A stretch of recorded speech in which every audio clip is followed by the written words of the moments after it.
You need winners? Let the Sports Advisor show you how to make money. General Manager Al DeMarco, a former sports reporter and contributor on Fox Sports, MSNBC, and Comcast Sports TV, brings over 25 years of handicapping experience to the table. CEO Steve Budin, the author of Bets, Drugs, and Rock and Roll, is the man responsible for creating the sports betting industry. Together, they are the Sports Advisors, your number one source for winners. The NFL season keeps rolling along, and here we are already in week number 5, and we have 7 prime games that we are going to break down for you from an ATS perspective. Hi, everyone. Al DeMarco here, along with Steve Budin. And Steve, let's start off with a game between Jacksonville and Houston. It looked like the Jaguars were going to blow out Philadelphia last week, but as it turned out, they couldn't hold on to that early 2-touchdown lead in Philly. Yeah, and I think nailing down to 7 games on a schedule is much better if you're a gambler out there. We always say it, Al, you can't just bet every game on the board. You kind of have to gravitate towards certain games and then do a deeper dive into those to find your best bet. Jacksonville versus Houston, and thank God Houston fans have the Astros, Al, because the Texans are hard to watch. In fact, I'd put out an Amber Alert on the Texans because they're missing in action. They're winless and they're hopeless. With the Jags, don't be overly concerned with the sloppy play in Philly. I think it was a Milli Vanilli moment, so just blame it on the rain. Jags get back on track versus a Houston defense they've allowed 57 points combined in the last 2 weeks. It's a perfect spot for Jacksonville to return to form. I'll take Jacksonville here minus the points. The Jaguars in that torrential downpour at Philadelphia, the guy who struggled the most was Trevor Lawrence. 5 turnovers, 4 fumbles in that game, 11 for 23, 174 yards, 2 touchdowns, but 1 interception. As, again, Jags jumped out to the 14-0 lead and then watched Philadelphia come right back and ultimately win that game 29-21. I'm with you. I love Jacksonville in this spot because Houston has shown me absolutely nothing other than the fact that they're going to be in the market for a new quarterback when they get a high draft pick come next April, because Davis Mills is not the guy. I also, in reviewing that game against the Chargers, noted that Mills was sacked 4 times, pressured 15 times, yet the Chargers were without Joey Bosa, who's out for the season. And yet that's the type of pressure they put on him. Jacksonville's defense has played exceptionally well this season. I think that they will be able to put a lot of pressure on Mills, and Mills's numbers this year. You know, last year, Jacksonville thought maybe they had uncovered a gem, and perhaps Mills had a shot at being their quarterback of the future. But coming into this game, he's 22nd in the league in completion percentage, 18th in passing yards, 26th in yards per completion, which of all those numbers is probably the most telling stat. And his QBR ranking is 29th. I think yours is 27th, so that doesn't say much about Davis Mills. So I'm with you. And again, this number's sitting at 7. As I always like to say, if that number's sitting on 7, I'm buying down that half point, anywhere between 6 and 7 on the favorite. And I love the Jacksonville Jaguars at home. I think this is a dirt cheap price, and we're getting value because they lost last week at Philly. Before we go any further, let's remind everybody, if they happen to be watching this online, they have seen the scroll at the bottom of the screen regarding the one-day free all-access pass we offer for the last 20 years over at thesportsadvisors.com.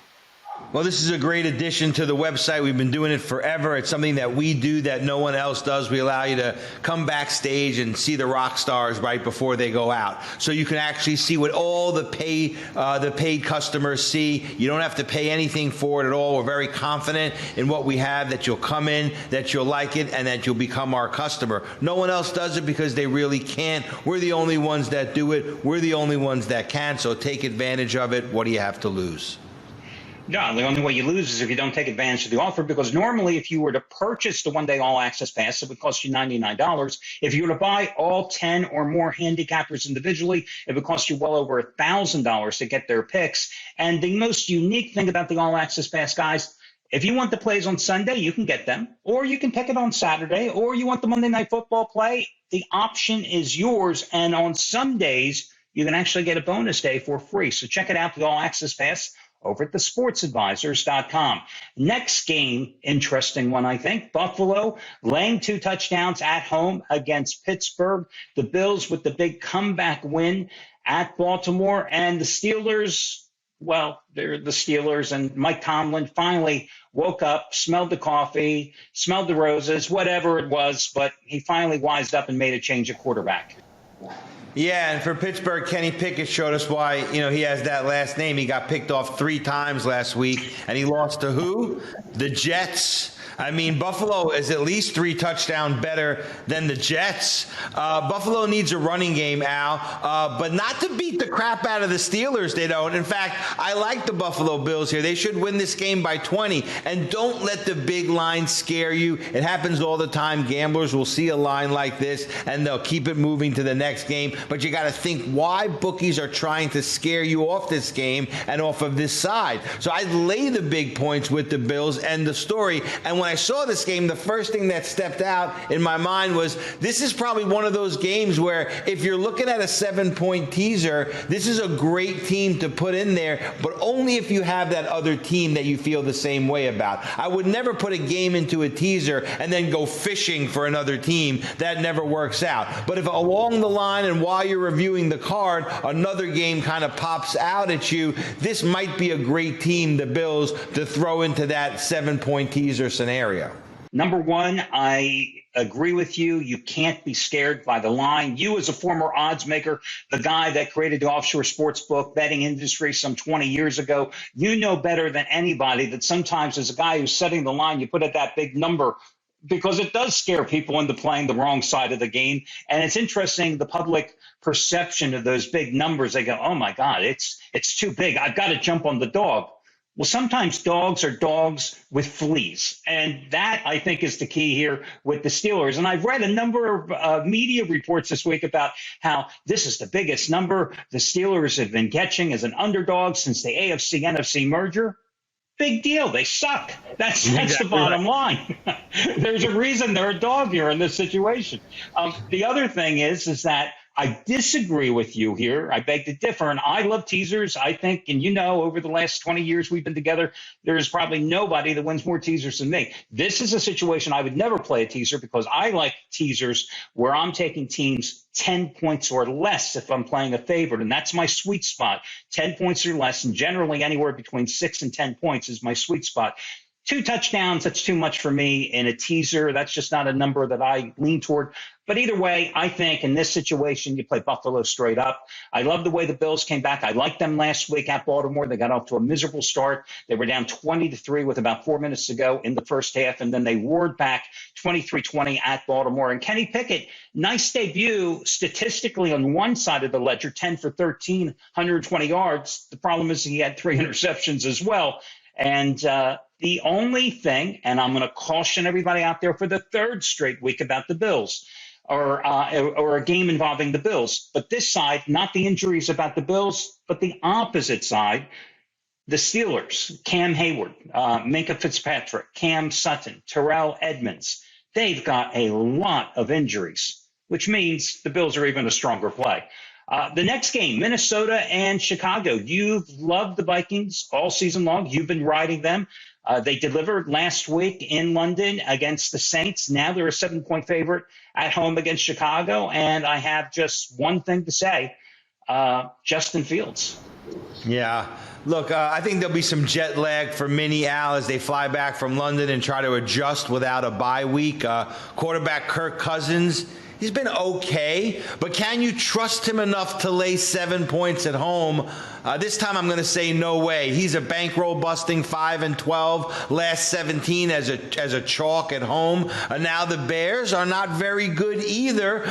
They're going to go up against the mini defense though that's given up 8 yards per pass and 4.6 yards per carry. I can't believe I'm about to say this, but I'm going to bet the Bears here plus the points. We get, again, as I always like to point out, we simply pick the roster of games that we're going to discuss, but we never discuss who we like in these games prior to starting this recording, and we're doing this here on Wednesday morning. So I figured I'd cue you up by saying Justin Fields. I know. I am stunned that you are backing the Bears. I don't care if Minnesota was coming back from Australia and they have jet lag and they flew in yesterday. I'm still, if it's Justin Fields quarterbacking anybody, I'm going against Justin Fields. I've just seen nothing. This guy last week, 11 for 22, 174 yards, and the 20-12 loss to the Giants, who were without their top two quarterbacks in the end, were running the Wildcat with Barkley because they had nobody else. And listen, the Giants sacked Fields 6 times on the season. He's a 51% passer. In 4 games, he's thrown for 471 yards, 2 touchdowns, 4 interceptions, and been sacked 16 times. But I think the metric that's most important here is the Bears' run defense. They've allowed the most yards in the NFL through 4 weeks, 733 yards, 5.1 yards per carry, also near the bottom third in the league. And if they couldn't stop Saquon Barkley, who had 31 carries, 146 yards, I don't see them stopping Dalvin Cook, who, despite playing with a banged-up shoulder in London last week, had 20 carries, 76 yards, 4.4 yards per carry.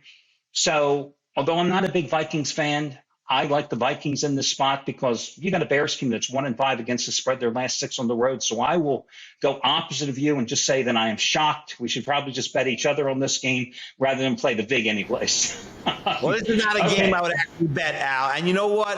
I'll say this. Most of us at the end of the day, even the best of the best, wind up being 50-50. What always separates the rubber from the road when it comes to gambling is really being able to identify the one game that you're going to bet and put your money on. And I think that's what makes a good handicapper, you know, and identifying that one game. This would not be that one game for me. I'd rather win the one game I'm betting and lose every other game than hit 80% but not be able to put together the one that wins in my pocket. 100%. I mean, listen, last week we ran down every single game on the board. And I think I told you at least 6 or 7 times, I hate this game. I'm not enthused by this game. I'm not enthralled by this game. I think I had 7 who cares games of the week last week. It was a 7-way tie for who gives a crap. Yeah, and the one game I love, the Dallas Cowboys, I only needed one game to win, and that was the game beating Washington. You only need one, and we talk about it all the time, the surround and pound theory that we've always been talking about for 20-some years. One game, maximize your efforts, maximize your potential. It's not the playing 4, 5, 6 games because the VIG's going to kill you, and mathematically the odds are stacked against you. But again, we're preaching to the choir because there's some guys out there who will absolutely be playing 7 games this Sunday. And again, preaching to the choir, I can't help you. This next one, the Miami Dolphins, coming off the extra couple of days rest, going with Teddy Bridgewater naturally at quarterback, going against the Jets. You were in Miami. I don't know if I want to say you may have been a former Jets fan, a current Jets fan. I don't know. I don't want to put that onus on you, but I'm going to throw this in your lap and let you take this one away. No, I was a former Jets fan. I went to, Jets Fans Anonymous, so I've gotten over that problem and addiction. Unfortunately, my son has the gene, and he's a Jet fan, and he's high on his horse from last week. But, Al, I think, at the end of the day, you got to be a fan of your pocket, and there's value here. And I love this game. Jets coming off a win, Dolphins coming off a loss. This game should be 6.5 at least. The Dolphins are more skilled than the Jets at almost every key position. This is just a bad line. I take Miami here as the Jet fans and this Jet team are going to be reminded this week of who they really are. I didn't know where you were going there, but I'm 100% in agreement. I look at this and I'm going, Miami is so much better. They should be, as you said, a 6.5 point favorite. So let's cheer the Jets for the fact that they won against Pittsburgh, but are we supposed to overlook the fact that the Jets were down 20-10 early in the fourth quarter before rallying for the 24-20 win? Perception versus reality. And you've got Miami with the extra prep time, which I think is so crucial in this spot. Going into the Thursday night game, they were coming off that emotionally and physically draining game in the heat and humidity in which they hung on to beat Buffalo. Then they lose their quarterback. having that extra couple of days to kind of regroup, and now going on the road, I'm not worried about them. They have a much better defense than the Jets. And Zach Wilson, everybody's like, oh, Zach Wilson, he led the fourth quarter comeback. He was pathetic for the first three quarters. So when you look at the fact that his final numbers, 18 for 36, 252 yards, and the touchdown in the fourth quarter, oh, well, let's not overlook the fact that he had two interceptions and he was sacked four times. Miami's just a better team, and yeah, I would lay 6-7 points in this spot. Next up, we've got the Chargers at Cleveland. LA rebounding from that pathetic effort 2 weeks ago at home against Jacksonville with a big win over Houston. Well, big deal. Houston, as we already told you, sucks. 34-24. The Browns, meanwhile, I've got to say, in case you didn't watch last week's show, Steve thought Atlanta was the play, and the Falcons won outright. So these two teams, I don't care. This might be my who cares game of the week. Steve, I'm going to put it in your lap and let you take this one from the start. Well, the Houston defense did make the Chargers offense look good last week, and Justin Herbert threw for 340 yards in the win. But I don't think the Browns defense is much better besides Brissett. He's not going to be able to trade touchdowns with Herbert. And Chargers are 5-1 last 6 against the spread as a road chalk. The Browns are 8-19 as a home dog since like 1912. I mean, I play the LA Chargers here. No other way to go. Lay the points.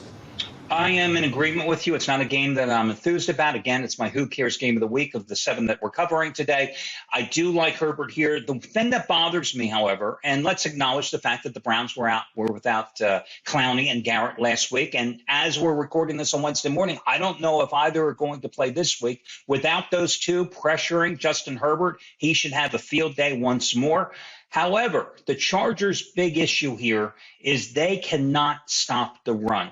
And you've got Nick Chubb, you've got Kareem Hunt, and you've got a Chargers team that has the worst run defense in the NFL, giving up 5.42 yards per carry. Actually, that's the second worst in the NFL. They make the Chicago Bears look good. So, if the Browns can control the line of scrimmage with Hunt and Chubb, that's a bonus for them. But again, the Browns defense just hasn't lived up to expectations. And with Herbert there, especially with that, if Garrett and Clowney aren't there to put pressure on him, he should be able to pick the Browns secondary apart. He's still playing with that broken rib cartilage injury, but looked damn good last week. That's for sure. 340 yards and 2 touchdowns, as you said. Philadelphia, looking to go 5-0. They are the league's only undefeated team, laying 5.5 at Arizona. The Cardinals fighting their way back to square their record after 4 games. Which way are you going in this one? Well, Al, the Eagles are flying. I know they're one of your favorite teams. They're off to a 4-0 start. They showed they can win pretty. Then they now have shown that they can win ugly. Arizona always gets off to a slow start, and that's not going to work against these Eagles. I mean, home field advantage for the Cards? I beg to differ. The Cards like it at home about as much as those 2 kids in Mommy Dearest. No more wire hangers. In fact, they've dropped their last 6 versus the line at home, so I'm going to take the Eagles here and lay the points. No more wire hangers. I don't know where you get this stuff. Okay, listen, you're right. Arizona, another team you have to look at. Last week's win at Carolina, a miserable Carolina Panthers team.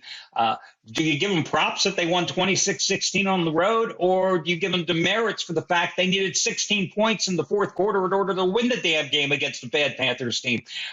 Carolina only had 220 yards in that game, but the Panthers gave the game away with 3 turnovers. I love the Eagles here. Granted, that 5.5 number, I always say, when you're laying 5.5, you're out on an island. You're laying a touchdown. That's what it comes down to here.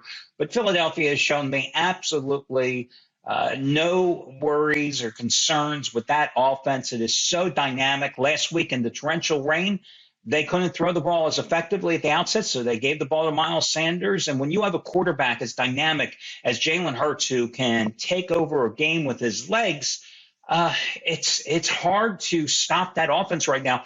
And the defense has played so well. And the one thing with Arizona, this offense is basically Kyler Murray and Kyler Murray. They haven't been able to establish much of a ground game, and the offense passing wise, has not really been that good this year because without DeAndre Hopkins, who's still serving, 2 more games of a 6-game suspension, they haven't been able to take to the air that well. So I'm going with Philly. And that brings us to the Sunday night game, our last game on the board. And by the way, guys, if you happen to be watching us, subscribe, because that way you can absolutely know when Steve and our show here is available, and also our show that I do with Rick Torino in college football. So make sure you've got the little button down in the corner, subscribe, so you can always be alerted.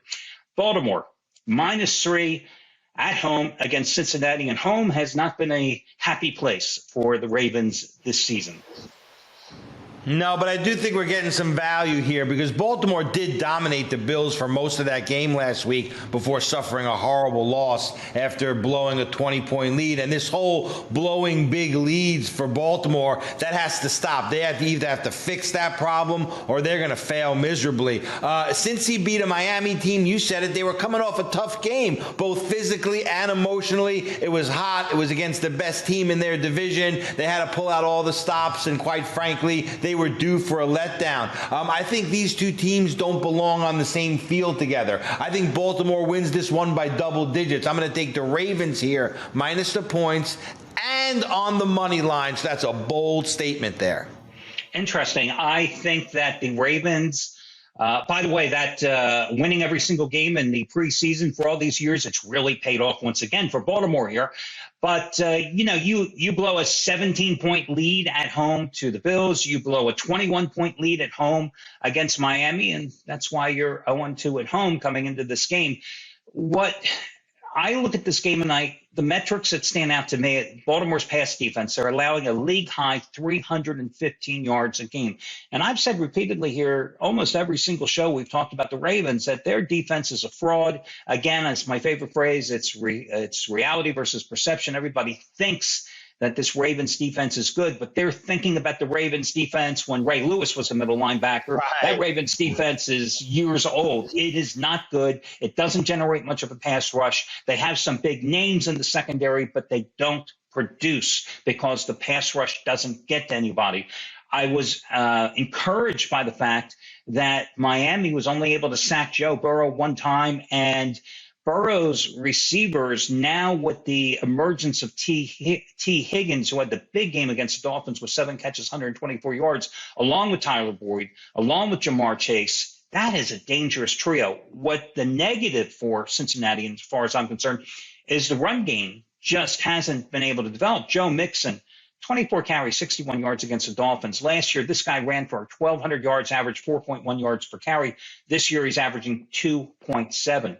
So with all that being said, I actually lean towards Cincinnati buying up from 3.5 to, buying up to half point on the Bengals here.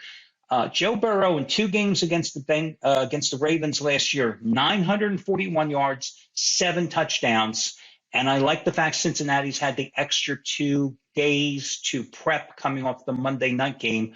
So again, we're on opposite sides, but again, this is the game that I will be watching and not playing on Sunday, because these marquee games are always the toughest ones. And some games are better to be watched than to bet, because I've always said, I like to concentrate the most where the odds makers concentrate the least. And the Ravens game here against the Bengals, this is the game. There's a reason it's a Sunday night game.